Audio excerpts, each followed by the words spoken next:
Now, this is my channel, and like I said, my channel is mainly politics, religion, media, um, gossip, medicine, censorship, politics. It's about a lot of things.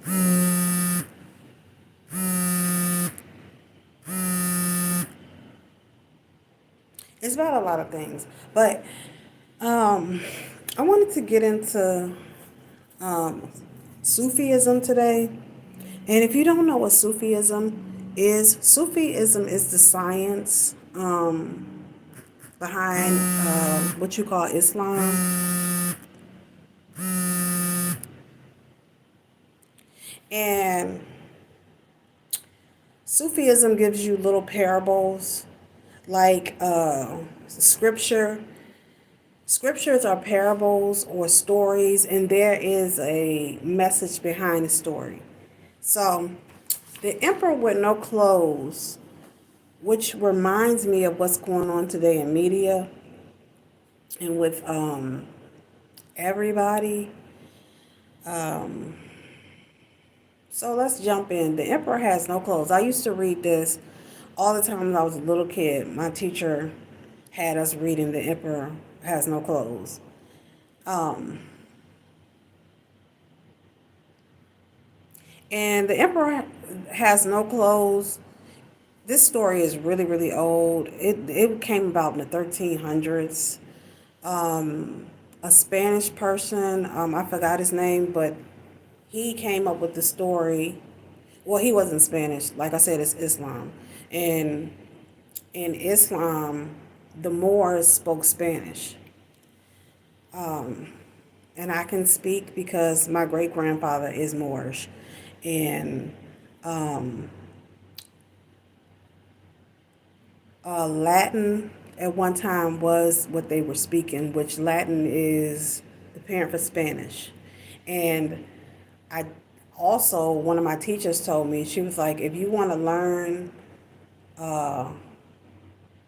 Spanish, learn Arabic first because Arabic and Spanish has a connection. So, this story is used to express when many people believe something that is not true.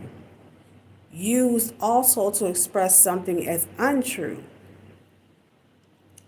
And then they changed it a little bit to the emperor's new clothes, but it's the same story. Like, it was translated, like I said, from Spanish.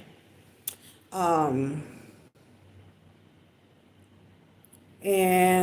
the more that wrote the story, I forgot his name, but it's in Spanish. It's based on Sufi wisdom, which is Islam. Sufi is the science of Islam. Sufism is just parables, which are stories, and they are either sayings behind it or some type of law behind it, universal law behind it.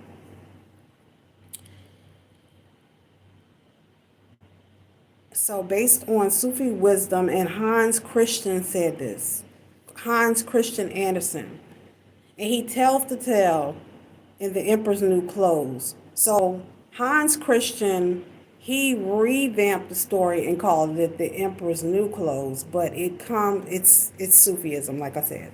So, the story this expression derives from. In it, there existed an emperor who loved wearing fine clothes and spent all of his people's money on them. He had a different set for each hour and was without doubt the finest dressed man in the land. Now, this story starts off with a king, and he spends all his money, like I said, all of his people's money, because a king is like a president. Or another word for king is like a pharaoh. and his people are the citizens, and they're giving him his money, they're giving him their money, but he's spending it on, clothing that he can wear every hour. So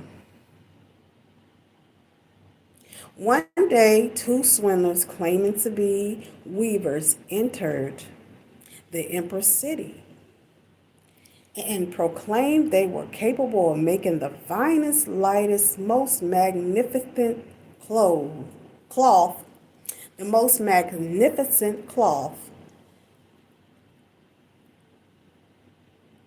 the world has ever seen. So extraordinary was this cloth. It was invisible to anyone who was incompetent or stupid. So let's go back to that. Swindlers, they claiming to be weavers, entered the emperor's city and proclaimed they were capable of making the finest, lightest, most magnificent cloth the world has ever seen. So extraordinary was this cloth. It was invisible to anyone who was incompetent or stupid.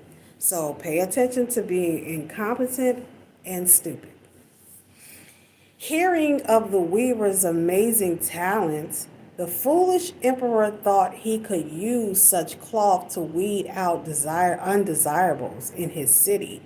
He paid the swindlers an enormous sum, and they set out to create the cloths, knowing they would only need go through the motions. The emperor sent several advisors to gauge their progress, and all the advisors reported the cloth magnificent, not wanting to appear unworthy for seeing nothing at all. The cloth didn't exist. Finally, the clothes were finished. The swindlers already have counted the gold and jewels they had received. A procession was arranged to show off the emperor's new clothes, and the entire city gathered in the center to view them. Having been dressed by, were willing to admit that they hadn't seen a thing. For if anyone did, then he was either stupid or unfit for the job he held. Never before had the emperor clothes been such a success. While expressing admiration, their emperor new invisible clothes, a small boy cried out, "But the emperor has no clothes." And that's the end of the story. Which means everybody who loved the king lied to him, even though they knew he had no clothes on. They wouldn't tell him the truth. Only a child told the truth. And that's what we got going on with cancel culture.